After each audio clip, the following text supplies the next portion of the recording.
On dira simplement que l'homosexualité, c'est l'attirance de deux personnes du même sexe. On peut aussi définir l'homosexualité comme deux personnes du même sexe ayant des rapports sexuels. Voilà en gros brièvement définir l'homosexualité.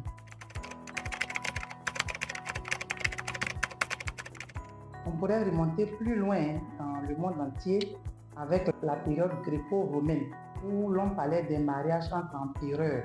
Un certain Néron et Sponus. On parlera aussi de mariage entre Cyrion et Curion. Cyrion qui voulait que Curion paye sa dette en devenant sa femme. En venant en Afrique, avec l'Afrique précoloniale, il a existé des mariages avec la tribu des Azambé, l'actuel Soudan.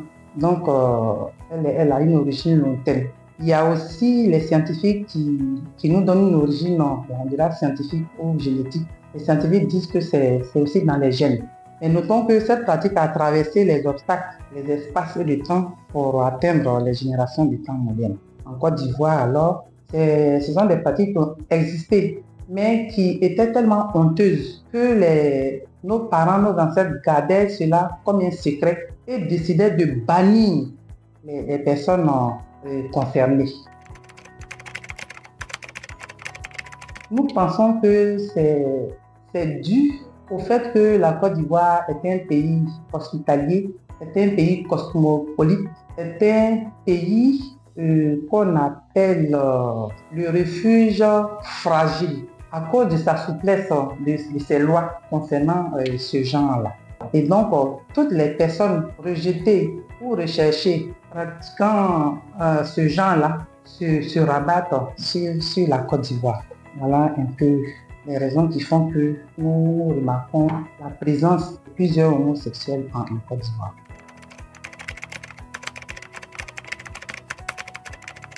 En tant que sociologue, simplement, c'est un fait social qui dérange un peu l'ordre social de la Côte d'Ivoire. Un fait social qui vient impacter les cultures, les mœurs, la bonne marche de notre société.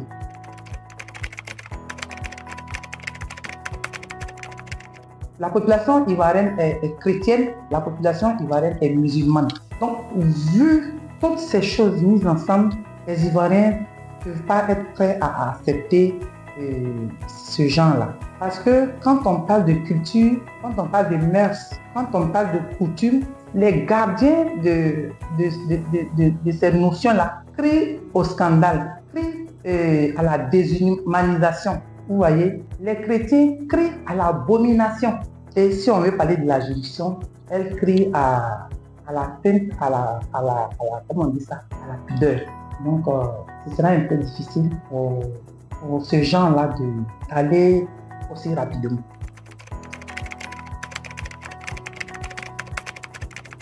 Notons déjà que le CNDH, Conseil national des droits de l'homme, en Côte d'Ivoire, a répertorié 28 associations pro-LGBT. Les lesbiennes, les gays, les bisexuels et les transgenres. Il faut dire que c'est des gens qui existent déjà. Il y a aussi beaucoup de ONG, comme on pourrait citer Alternative, Arc-en-Ciel, beaucoup d'ONG qui existent et qui militent en faveur de ce troisième genre-là. Donc, dans le fond, si ces organisations-là existent, c'est pour tracer la voie, faciliter leur insertion dans notre pays. Et la plupart de leurs objectifs, c'est pour lutter pour le bien-être de ces personnes qui sont dans cette pratique. Ils sont aussi généralement dans les ONG qui travaillent sur le VIH-Sida.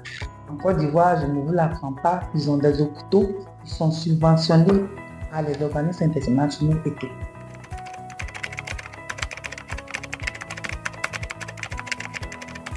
Les homosexuels ont des droits comme tout citoyen lambda. Ils ont le droit à la non-discrimination, le droit à l'égalité entre les hommes et les femmes, le droit à la vie, le droit à ne pas être soumis en esclavage, le droit à la liberté et à la sécurité de sa personne, le droit de la vie privée. Vous voyez, ils ont tous ces droits-là comme tous les citoyens que nous sommes. Mais ce qu'on veut dire, j'aime à le dire, quand on parle de droit, quelqu'un qui veut parler de droit, il faut qu'il accomplisse ses devoirs. Quand tu as accompli ton devoir, tu peux réclamer ton droit. Ici en Côte d'Ivoire, nous avons nos cultures. Alors, venir par exemple narguer la population, venir se présenter, se faire voir, vouloir s'imposer, amène souvent la population à les menacer verbalement, physiquement, à les brimer, à les stigmatiser. L'acceptation est difficile. Bon, étant sociologue, je sais que la société avance. Il y a des faits qui viennent souvent bouleverser la société. Sur ce plan-là, si l'homme accepte, ils peuvent s'intégrer. Ils peuvent s'intégrer si l'acceptation est faite. Mais dans l'acceptation, quand j'essaie de réfléchir, vous et moi sommes homosexuels. C'est possible. Nos enfants le sont. Nos neveux, nos maris, nos épouses, des connaissances proches. Donc, vu ces faits-là, vu que la chose prend de l'ampleur, je ne dis pas qu'ils vont s'intégrer aussi facilement en tant que sociologue et sachant que les sociétés bougent, un jour, il sera possible qu'ils soient intégrés. Et on ne va pas se leurrer, ils sont bel et bien présents, hein. Ils sont dans le sida, ils sensibilisent, ils travaillent beaucoup. Donc, il faut qu'ils le fassent pour qu'ils soient acceptés dans la discrétion, parce que ce sera un processus pour que ce soit un changement doux et non brutal. Parce que ce qu'on appelle acceptation, ce qu'on appelle culture, ce qu'on appelle loi, ce qu'on appelle religion, très très strict là-dessus.